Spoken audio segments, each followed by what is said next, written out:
Assalamualaikum warahmatullahi wabarakatuh. Perkenalkan, nama saya Israwanti dari kelas PBS 4C. Nomor induk mahasiswa 20040200057. Program studi S1 Perbankan Syariah. Baiklah, di sini saya akan menjelaskan sedikit materi yang diberikan oleh Bapak Agus Salim. Mata kuliah Manajemen Keuangan. Materi pertama, pengertian analisis titik impas. Pengertian analisis titik impas.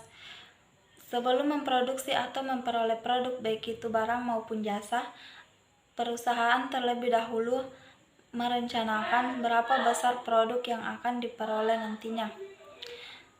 Analisis titik impas atau analisis pulang pokok atau biasa disebut dengan break-even point atau BEP adalah salah satu perencanaan keuangan yang sangat penting dalam sebuah perusahaan keuangan.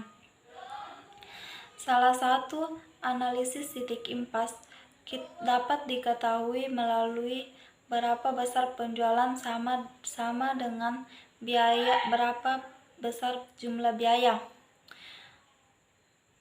Melalui analisis titik impas kita dapat mengetahui hubungan antara biaya tetap, biaya variabel, dan berapa besar keuntungan yang kita inginkan.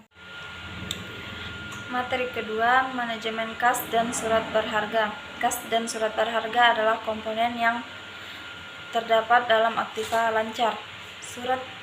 Kedua aktiva ini termasuk ke dalam likuiditas yang paling tinggi dalam perusahaan. Manajemen kas adalah salah satu sistem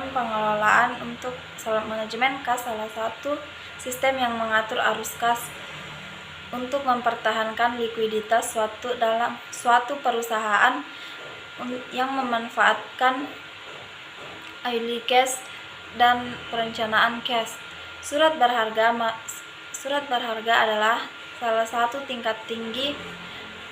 merupakan salah satu tingkat tinggi dalam perusahaan.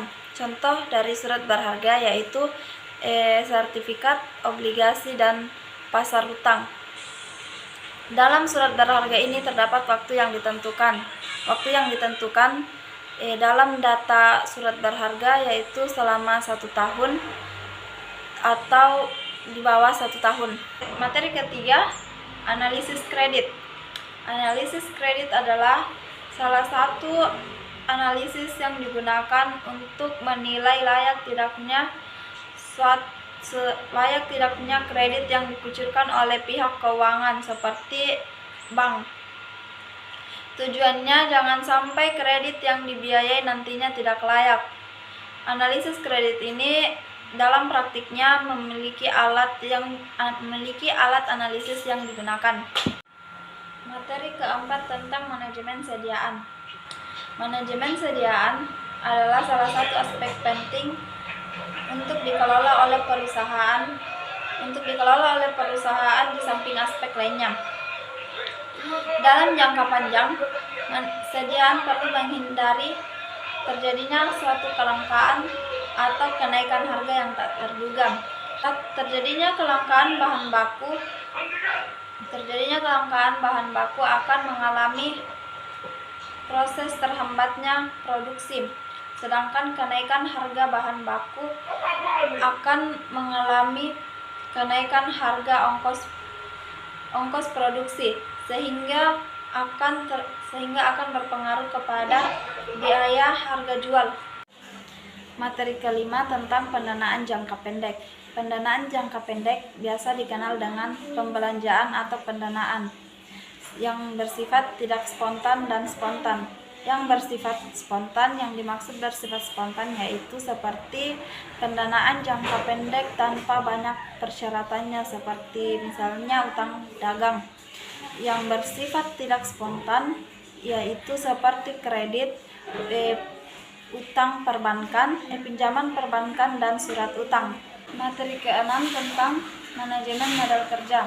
Manajemen modal kerja merupakan suatu pengelolaan investasi perusahaan dalam area jangka pendek, yang sebagaimana artinya bagaimana mengelola investasi dalam aktiva lancar perusahaan manajemen.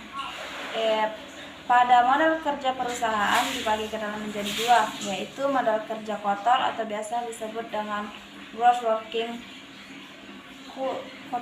capital adalah semua komponen yang ada di aktiva lancar secara keseluruhan yang biasa sering disebut dengan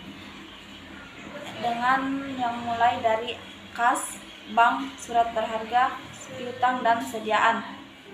Yang kedua, modal kerja bersih, yaitu merupakan suatu komponen aktivitas lancar yang dikurangi dengan seluruh total kewajiban utang jangka pendek. Demikianlah materi yang saya sampaikan. Saya tutup dengan ucapan wassalamualaikum warahmatullahi wabarakatuh.